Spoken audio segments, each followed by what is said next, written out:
Raynair, an example of a low-cost model application to airlines. So Raynair is probably the best example of how you should run a low-cost model in airlines, and they've used a lot of tricks both on in operations as well as on the revenue side. So let's start with the assets. So first of all, they've just used one type of aircraft. So they've got almost 360 aircrafts of the same time, which is currently Boeing, the 737. Whereas, for example, Lufthansa has just for under Lufthansa brand 14 different types and 260 aircrafts. If you probably counted everything they've got in the whole group, it would be probably more like 30 types and 500 aircrafts. Then the other thing is that they have no classes. So actually, this simplifies drastically the execution because you don't need that many people. You don't need a different service level for different classes, and it enables you to have more places put there, and also you don't have to do the third thing, which is the reserving the places. So you don't have the reservation by default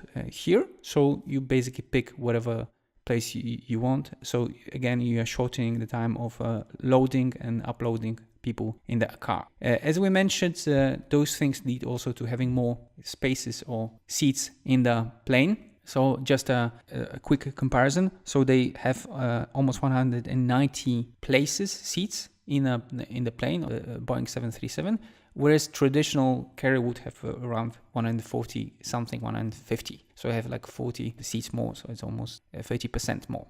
The other thing which is also very important, they have a better loading factor. Loading factor is a funny name for basically utilization. So this is the percentage of seats which are taken by passengers. So the loading factor in 2015 was roughly 88%, whereas for Lufthansa it was like 77%. So 11 percentage points higher than Lufthansa. And it means much more money because you've got more passengers for the aircraft where the costs are basically fixed.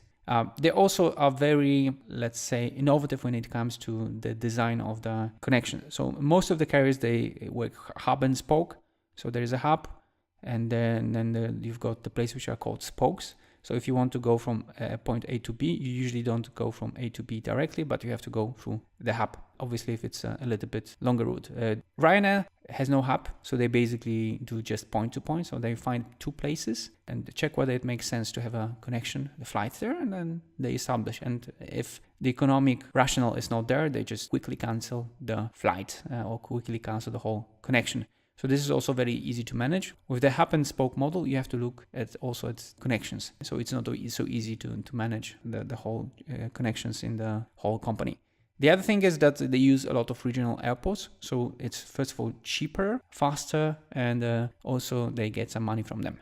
And no waiting for passengers. So if you're late for the plane in the traditional carrier, at least in Europe, they would wait for you. Whereas Ryanair, they just don't wait. They just leave, and in this way, they are always on time. They're actually the most punctual from the airlines in Europe. They've been also very diligent on operational side. So they have the shortest so-called taxi time and turnaround time. So this is time which plane spends on the ground. So taxi time is just going to the place he should stay, and turnaround time, it's the time you spend on cleaning and preparing the plane for liftoff, for the new liftoff. This leads them to having more courses per day. So the average would be roughly 3 connections, so back and forth for a traditional carrier, whereas for them it's closer to 4. Shortest time of preparing the aircraft, so they are really fast on that. It's in most cases 1/3 or even half better than the traditional carrier. And thanks to this, you also have a better usage of people because you pay them by hour. So if you can squeeze more traffic into those hours, then you also have a better usage of people. They've been very creative on the revenue side. So first of all, it's not so cheap, and they use a lot of dynamic pricing. Dynamic pricing means that they have different prices depending on how sold out the plane is. So here you can see that the average price is £15 for Ryanair, but you have spikes like here where the price is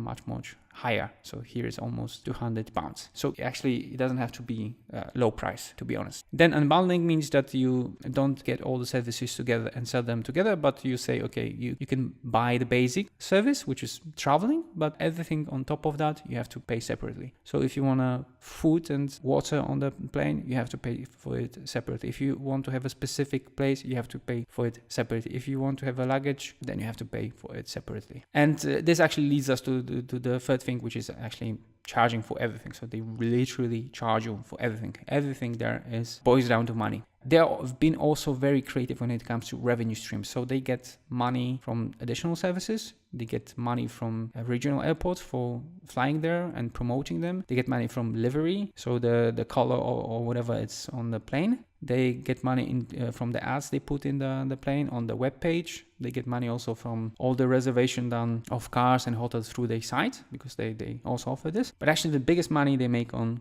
airplanes, because if you buy a lot of airplanes of the same size and configuration, you get very nice price. So they actually are able to sell the aircrafts at a price close or even higher than for what they bought the planes. And on average, the plane serves there like 5 years, so which is like 50% of what you would find in Lufthansa or whatever. So the average age of the plane there is like 3 point something, whereas for Lufthansa would be closer to 8-9 years.